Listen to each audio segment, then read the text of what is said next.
Hey there, folks. Welcome to Aussie Politica, your go-to spot for unfiltered takes on the wild world of Australian politics. I'm your host, diving straight into the headlines that matter most.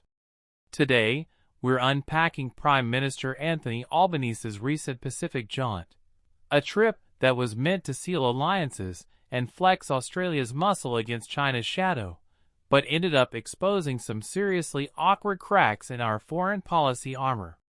Think of it as a high-stakes diplomatic dance where Australia tripped over its own feet, all because of our love affair with fossil fuels clashing head-on with the Pacific's desperate cry for climate action. Stick around as we break it down, from the sunny shores of Honiara to the stormy realities back home. This is the story of how hypocrisy could sink our regional dreams. Let's set the stage. Albanese jets off to the Pacific Islands Forum in the Solomon Islands, armed with charm, cash, and a blueprint to counter Beijing's growing grip. Remember 2022? That's when the Solomons inked a security pact with China, sending shockwaves through Canberra like a rogue wave. Fast forward to now, and Albo's on a mission to mend fences with bilateral deals and climate aid. But hold up. Before even hitting the main event, he swings by Vanuatu for a $500 million security handshake over 10 years, tailored to tackle climate woes. Sounds heroic, right? Wrong. Vanuatu hits pause, wary of strings that might cramp their style with other suitors, namely China. It's a polite, not yet, that screams volumes about trust issues. Why? Because while we're promising protection, our coal and gas exports are fueling the very storms threatening to swallow these islands whole. Zooming out, this isn't just a Vanuatu vibe check.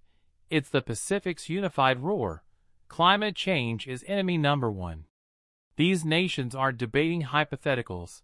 They're living nightmares. Tuvalu's prepping to go fully digital as their land vanishes under rising seas.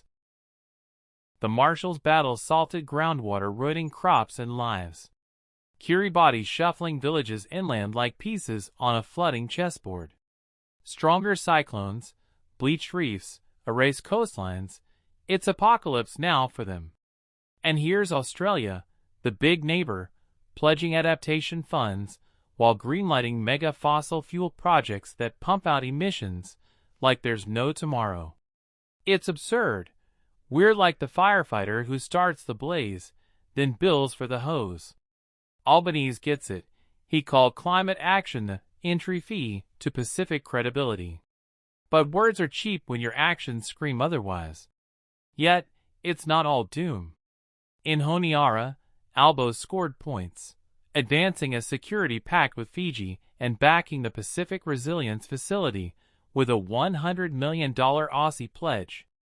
This funds a lifeline for climate finance, helping islands build defenses against the inevitable. Plus, Pacific leaders reaffirmed support for Australia co-hosting COP31 in 2026, a nod to our potential as a renewable powerhouse.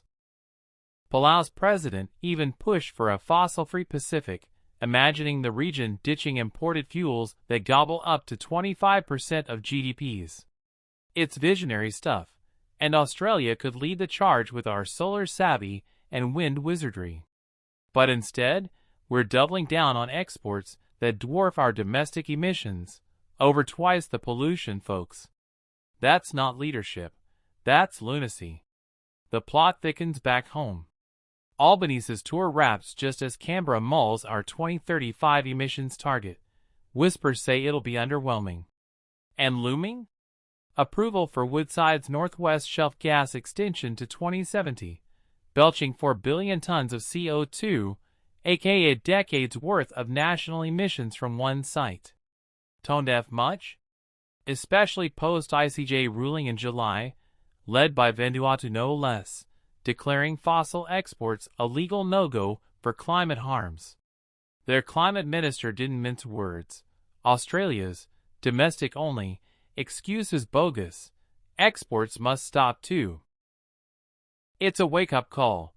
We can't woo the Pacific while worsening their woes.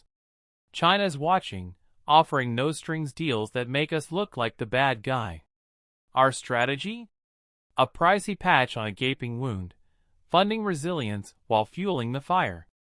In summary, Albanese's Pacific push highlighted Australia's split personality, aspiring regional hero versus climate villain.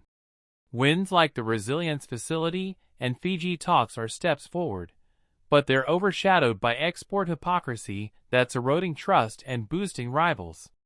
The Pacific demands real action, curb fossils, embrace renewables, align policy with survival. If we don't, we're handing influence to China on a platter. It's not just diplomacy. It's about saving homes, lives, and our own strategic edge. What do you reckon, mates? Should we prioritize Pacific bonds over cold cash? Drop your thoughts below. Love hearing from you. If this breakdown fired you up, hit that like button and subscribe to Aussie Politica for daily deep dives into the policies shaping our future. We've got investigations, insights, and zero fluff. Turn on notifications so you never miss a beat. Thanks for tuning in. Catch you next time on Aussie Politica, where politics meets reality.